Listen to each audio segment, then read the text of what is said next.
tua vida, a partir do momento que você entrega a sua vida a Jesus, não está te atrapalhando. Porque o que coopera, o que é cooperar? Talvez você está passando uma prova, né? Chegou alguém que cooperou comigo, me ajudou. Ajuda em dinheiro, ajuda em serviço, qualquer área. Essa pessoa te ajudou, não te atrapalhou. Irmãos, desde quando o problema atrapalha a crente? Saúde dos irmãos com a paz do Senhor. Amém, Jesus. Para nós é um motivo de alegria estarmos uma vez mais com os irmãos para compartilhar a palavra do Senhor. Quero pedir aos irmãos que abram sua Bíblia no Evangelho de Jesus Cristo, segundo escreveu Marcos. Desde já também eu quero agradecer a Deus por mais essa oportunidade, também pela vida do missionário Wagner. Que Deus continue honrando, abençoando este trabalho, a sua família. Que Deus continue fortalecendo a cada dia e revigorando as forças. Marcos capítulo 2, um texto para a nossa meditação. Estarei lendo o versículo 3 e peço à igreja que leia o versículo 10 e todos nós juntos vamos ler o versículo 11. Amém? Amém, Jesus. Diz assim, versículo 3: E vieram ter com ele, conduzindo um paralítico trazido por 4. Ora, para que saibais que o Filho do Homem tem na terra poder para perdoar pecados, disse o paralítico. Todos juntos. A ti te digo, levanta-te, toma o teu leito e vai para a tua casa. Amém. Os irmãos podem se assentar.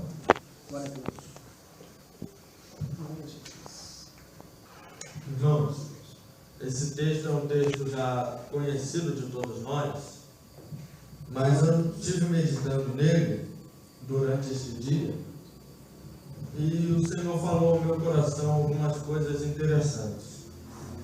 Primeiro, a Bíblia diz, no contexto desse texto, que Jesus ele estava antes em Cafarnaum, ainda no capítulo 1. De Cafarnaum, ele entra numa sinagoga para ensinar. Naquela sinagoga, a Bíblia faz questão de declarar que tinha um homem com um espírito imundo naquele lugar. E é interessante que a Bíblia diz que Jesus está ensinando.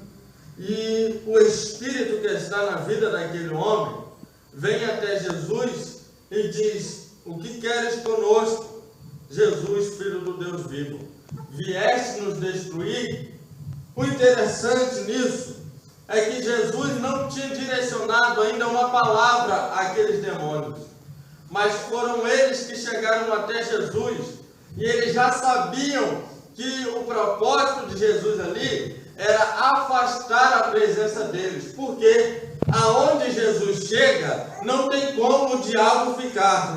Aonde Jesus chega, não tem como o espírito imundo continuar. Porque aonde Jesus chega, tem uma mudança naquele lugar. Então Jesus chega para ensinar, e aquele espírito vai de encontro a Jesus e diz a Jesus: o que queres conosco? Quando eles observam isso, Jesus diz: cala-te e sai dele. Os espíritos, ou o espírito que estava nele saindo dele, a Bíblia diz que aquela fama de Jesus correu sobre toda a Galileia. E os que estavam dentro daquela sinagoga, segundo a Bíblia, ficaram espantados, porque Jesus ensinava com autoridade. Diz a Bíblia que agora Jesus sai da sinagoga e vai até a casa de Pedro e de André, seu irmão, porque a sogra de Pedro estava doente. Quando Jesus chega, a Bíblia diz que Jesus olha para ela, pega na mão dela e a febre deixa aquela mulher. A Bíblia diz também que muitos chegaram àquele lugar, Jesus fazia milagres e assim eles foram embora. No outro dia, a Bíblia diz que ainda sendo muito cedo, escuro, a Bíblia diz que Jesus saiu com os seus discípulos e ele vai mais à frente para ele orar. Quando ele acaba de orar, a Bíblia diz que os discípulos estão procurando ele. Pedro acha ele e diz: Senhor, estão te procurando. Porque eles, sabendo da fama de Jesus, queriam mais de Jesus, queriam mais milagres de Jesus. A Bíblia diz que Jesus diz que eles têm que ir agora às aldeias circunvizinhas para pregar. Porque Jesus dizia: eu vim para isso, eu vim para pregar o Evangelho, eu vim para trazer o ídolo do meu Pai. A Bíblia diz que eles vão, e quando ele chega, a Bíblia diz que um leproso se aproxima dele e roga a ele ao milagre. Jesus concede também um milagre a ele. Após Jesus conceder, Jesus diz: vai, não diga a ninguém. E a Bíblia diz o seguinte: Jesus começou a se isolar agora nos desertos, porque muita gente estava atrás dele. Mas agora Jesus precisava de ser isolado para ele ter um tempo só com ele. A Bíblia diz que Jesus vai, Jesus está isolado. Mas aí o capítulo 2 começa narrando: e alguns dias depois, ele entrou em Cafarnaum e soube-se que ele estava em casa. Quando ele entra em Cafarnaum, é impossível não saber, porque a fama dele continuava se espalhando sobre Cafarnaum. É interessante que no Evangelho de Mateus vai nos trazer um detalhe, que aquela era a cidade de Jesus. Jesus entra naquele lugar, quando o pessoal sabe que ele está em casa, eles vão se reunir para ir de encontro a Jesus. Porque quem sabe, alguns daqueles também precisavam de um milagre, ou precisavam de algo diferente da parte de Jesus. Só que quando eles chegam, a Bíblia diz o seguinte: e ele lhes anunciava a palavra. É interessante que ao invés de Jesus sair distribuindo milagres sobre eles, Jesus tem interesse em anunciar a palavra. Mas por que Jesus anuncia a palavra, se era mais fácil ele liberar o milagre e todo mundo ir para a sua casa? Mas ele anuncia a palavra porque o objetivo de Jesus era produzir naquele povo salvação. E a Bíblia diz que a fé vem pelo ouvir, e o ouvir pela palavra de Deus. E nós sabemos muito bem que nós somos salvos pela fé. Ou seja, se a palavra que Jesus anunciava produzia fé, significava que o intuito de Jesus com eles era produzir salvação deles. Porque antes de Jesus te entregar o teu milagre, primeiro ele quer te salvar. Primeiro ele quer tratar contigo por dentro. Depois que ele trata por dentro, ele te entrega o milagre. Oh Deus, aleluia. Diz a Bíblia que Jesus anuncia a palavra, porque a palavra nos conduz à salvação. Aí diz a Bíblia que vieram ter com ele.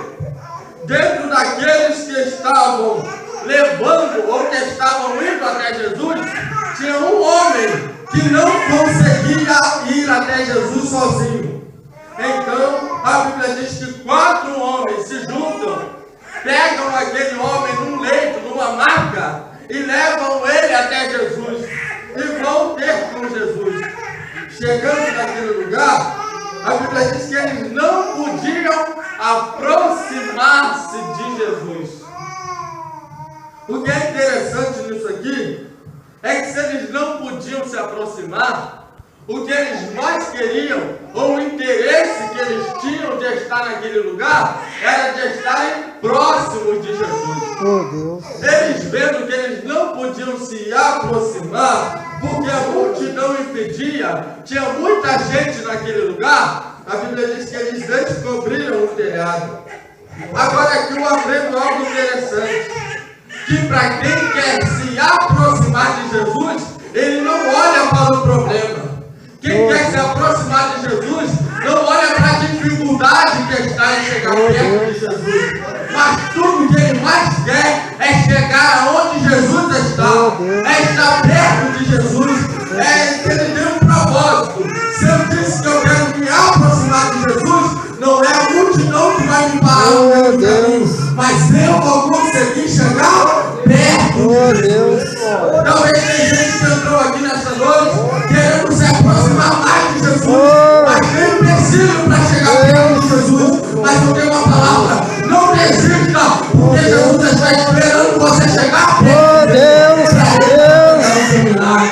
Oh, Deus.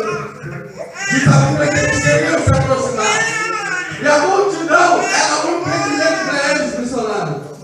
Só que eles olham um telhado. E eles vão subir naquele telhado, carregando aquele homem. Agora imagina o problema. Eles já têm um problema que não era para eles. Mas eles tomam posse do problema do seu amigo e começam a levar ele para cima. Quando chega, a Bíblia diz que eles tiram o telhado, mas abaixo do telhado, a casa era coberta por barro e palha. Além de eles terem um trabalho de levar aquele homem, eles têm um trabalho de tirar o telhado, e após tirar o telhado, eles tinham que cavar um buraco para trazer eles perto de Jesus. Mas como se não bastasse, eu imagino que aqueles homens olham e dizem: se eu já cheguei até aqui em cima, não vai ser o telhado que vai me parar. Se eu já cheguei até aqui em cima, não vai ser o barro com a palha que vai me tirar de estar perto de Jesus. Eles cavam, tiram aquele barro e eles descem o leito em que jazia aquele paralítico. Só que o interessante é que a Bíblia diz que Jesus viu a fé daqueles homens, a fé dos homens que levaram aquele homem. Ele olha para a fé e ele sabe que tudo que eles mais queriam era fazer com aquele homem se aproximasse também de Jesus. Oh, Deus. Quando Jesus vê a fé dos homens, Jesus olha para aquele homem paralítico deitado e Jesus diz para ele: filho, perdoados que são os teus pecados. Oh, Deus. Filho, os teus pecados hoje são apagados. Por quê? Porque ele viu o trabalho que aqueles homens tiveram para trazer eles perto de Jesus. Oh, Deus. Mas espera aí, o intuito daqueles homens de levar aquele homem perto de Jesus era com que aquele homem saísse de perto de Jesus andando. Mas eles chegam e eles ouvem uma palavra de Jesus: são perdoados os teus pecados. Glórias a Deus. Mas por que Jesus pronuncia isso? Porque Jesus estava querendo primeiro, antes de trazer o milagre que aquele homem precisava, que aquele homem queria, ele traz primeiro o que o homem precisava, que era o perdão do seu pecado.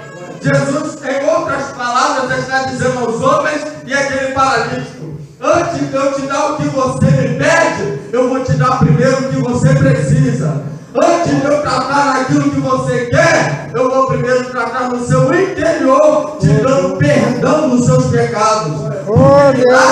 Muitas vezes é possível através de Deus, claro, fazendo, mas Ele pode operar através de um remédio, pode operar através de alguma coisa, trazendo pela medicina, mas perdoar o pecado, só Jesus podia perdoar. Então Jesus estava dizendo: eu vou fazer por esse homem o que ninguém pode fazer. Eu vou trazer para a vida desse homem o que ninguém pode trazer. Jesus, quando olhou para você, primeiro ele não pensou em te dar um milagre, mas ele primeiro pensou em te dar aquilo que os homens não podem te dar. Ele pensou primeiro em te salvar. Ele pensou primeiro em trazer você para perto dele. Porque Jesus, perdoando o pecado dele, Jesus estava quebrando a separação que havia entre o homem e Deus. Oh, Deus. Por quê? A Bíblia diz em Isaías que o que faz separação entre Deus e o homem é o pecado. Então Deus está quebrando a separação que aquele homem tinha de Deus. Logo, haja vista que Jesus agora tinha quebrado a separação, havia um costume antigo e um pensamento de que se alguém tinha alguma enfermidade, de que se alguém sofria de algum problema, é porque ele ou alguém da sua família tinha pecado. Como que é isso? Isto fica claro para nós quando nós lemos o Evangelho de João, capítulo 9, que Jesus está andando e viu um homem que era cego de nascença. E os seus discípulos perguntam para Jesus assim: Senhor, quem foi que pecou para que ele estivesse nessa situação? Foi ele ou foi os seus pais? Ou seja, os discípulos estão perguntando para Jesus a crença deles. Senhor, se ele está desse jeito, é fruto de pecado. Senhor, se este homem é cego, é porque alguém pecou e logo o pecado caiu sobre ele. E quem é, Senhor, que pecou? Ora, é lógico que aqui tinha uma multidão que esperava ouvir de Jesus palavras, esperava de Jesus milagres, mas também acompanhava Jesus pessoas que queriam pegar Jesus no erro. Também acompanhavam Jesus pessoas que ficavam ao pé de Jesus, e se Jesus desse um erro, mas ele não dava, mas se Jesus errasse, eles iriam dizer, ó, Jesus errou aqui, Jesus errou aqui. E este grupo estava presente, eram os escribas, mas a Bíblia diz que quando Jesus diz, filhos, perdoados são os teus pecados, Jesus está causando um nó na cabeça dele, dizendo, você está assim, eles pensam que é por causa do pecado, mas eu estou mostrando que eu estou dizendo isso para quebrar o elo de separação entre você e Deus. Quando eles pensavam que aquele homem estava naquela situação por causa de pecado, Jesus vai na lógica deles e diz, agora ele não está mais nessa situação por causa de pecado. Mas para eles não mudava nada, porque o homem continuava do mesmo jeito. O pecado estava perdoado, mas o homem continuava deitado. O pecado, Jesus já tinha quebrado, mas o homem ainda não tinha levantado. Para eles, o que Jesus tinha feito era blasfêmia. É tanto que eles vão dizer, como é que este homem blasfema de Deus desse jeito? Dizendo ele que ele tem autoridade para perdoar. Quem é que pode perdoar pecados, senão Deus? Em outras palavras, essa cidade não acreditava que Jesus era filho de Deus. Essa cidade não cria em Jesus como um Messias prometido, profetizado pelos profetas do Antigo Testamento. Essa cidade, inclusive, ela está na lista das 3 cidades impenitentes que Jesus dizia que teria mais rigor para ela do que para Sodoma. Porque se em Sodoma tivessem sido realizados os milagres que neles foram realizados, Sodoma tinha se arrependido. Mas Jesus está ali. E a Bíblia diz, como eu disse, que aquela era a cidade de Jesus. Mas por aquela ser a cidade de Jesus, eles achavam que Jesus era um homem comum. Mas quando Jesus perdoa o pecado, eles começam a pensar dentro de si, quem é este para perdoar pecado? Quem é este se ele não é Deus? Como que ele diz que ele perdoa pecado? Aí Jesus diz, ora, para que vocês saibam que eu, o Filho do Homem, tenho autoridade na terra para perdoar pecados, então, homem, a ti te digo, levanta, toma o teu leito e anda. Glórias a Deus. E a Bíblia diz, sabe o quê? O homem levantou, pegou o seu leito na presença de todos. Meu irmão, tinha muita gente ali que dizia, esse aí não anda mais, porque Jesus só diz isso, mas o milagre não vai acontecer para ele. Este aí, Jesus blasfemou, mas ele vai continuar deitado. Mas Jesus, em outras palavras, prova para eles que eu não sou homem só de palavras, mas para que vocês saibam que eu ainda tenho comunhão lá no céu. Deus. Levanta, toma o teu leito e anda. Jesus Deus. está dizendo, você entrou aqui prostrado, caído, carregado, mas vai sair daqui hoje de pé. Deus! Oxi, rapaz! Dia, chia! Vai provar para quem não acredita que ele vai fazer um milagre na Ei, tua que vida. lá! Tinha gente que não acreditava que Jesus podia fazer um milagre. E na nossa vida não é diferente. Porque tem gente que olha para nós e diz, o Jesus que ela serve não pode fazer nada. O Jesus que ela serve, diz que ele tem poder, mas ele não está fazendo nada. Eles se enganam, porque na hora que Jesus diz, levanta, toma o teu leito, o homem levantou na hora. E se Jesus liberar uma palavra hoje sobre a tua vida, vai acontecer na hora, porque Jesus não fala palavra em vão. Jesus não fala para continuar do mesmo jeito, mas quando Jesus fala, alguma coisa vai mudar. Quando Jesus fala, tem milagres na sua vida.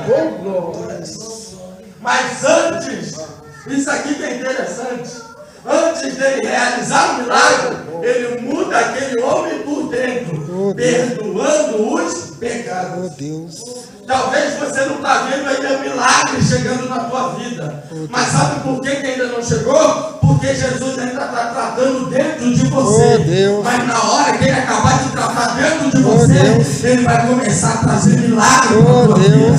Ele vai começar a trazer aquilo que ninguém pode fazer. Ele vai trazer aquilo que você pede. Oh Deus.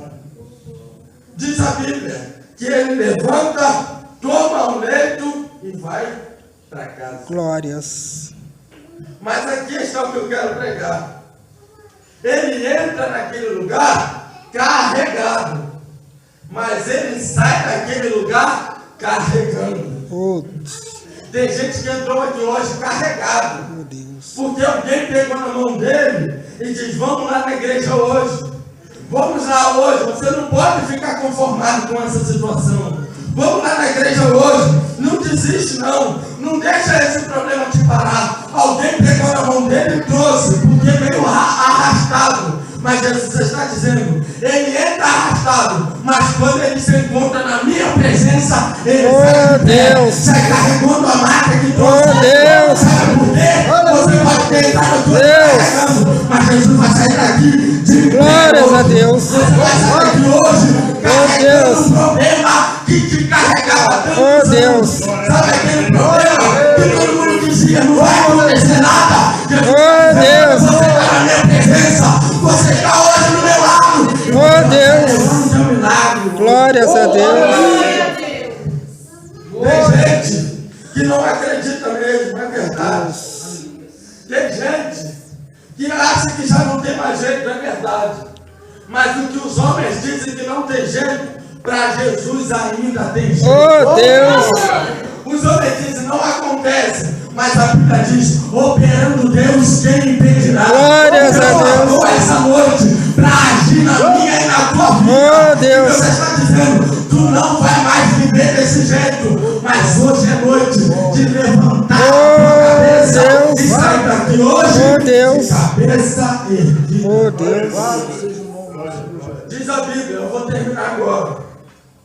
Imagina agora, na hora que eles olham a multidão, e se eles desistem de levar aquele homem até Jesus, aquele homem ia morrer do jeito que ele estava. Oh Deus. Porque a única pessoa que podia mudar a vida dele, assim como mudou a nossa, era só Jesus. Imagina se eles param por causa da multidão.